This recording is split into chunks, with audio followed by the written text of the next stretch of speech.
પરિવાર સાથે વશિષ્ઠના આશ્રમમાં આવી રહેવા લાગ્યા છે. રોજ કામધેનુની સેવા કરે, એનું છાણ ઉપાડે, એને નવરાવે, એને ઘાસચારો નાખે, પાણી પાય. આખો દિવસ રાજા દિલીપ કામધેનુની સેવામાં ડૂબ્યા છે. 6 મહિનાનો સમય વીત્યો. એકવાર દિલીપ કહેવાય છે જંગલમાં કામધેનુને ચરાવવા માટે ગયા છે. કામધેનુ ગૌમાતાને ચરાવવા માટે રાજા દિલીપ ગયા છે અને ગૌમાતાને ચરાવતા ચરાવતા કામધેનુ વિચાર કર્યો, આ દિલીપ સેવા કરે સાચી છે કે ખોટી છે, લાવ કસોટી કરો. આમ વિચારી રાજા દિલીપની કસોટી કરવા માટે આગળ કામધેનુ પાછળ દિલીપ હાલ્યા આવે છે.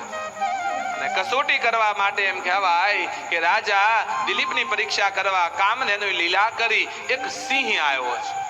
સિંહ તરાપ મારી કામધેનુને પકડ્યા છે.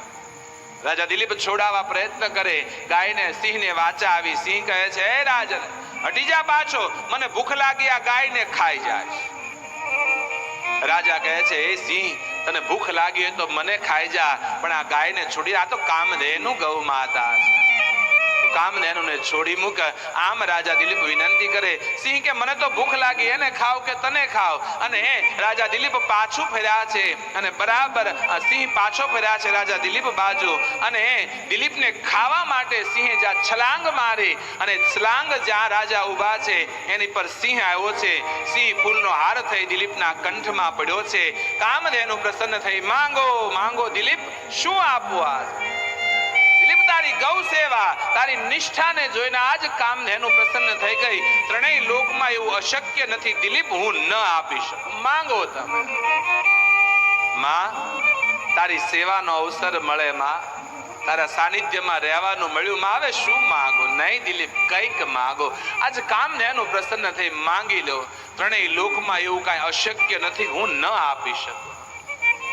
માં, જો તું પ્રસન્ન થઈ હોય ને એક વરદાન આપ, માંગો દિલીપ. માં, બીજું બધું કાંઈ તારી કૃપા છે મને, પણ માં મારા વંશને ચલાવે એવો એક દીકરો આપ. આ ઇક્ષ્વાકુ વંશ અહીંયા અટકી ન જાય એટલા માટે માં આ વંશ ચલાવે એવો એક દીકરો આપો.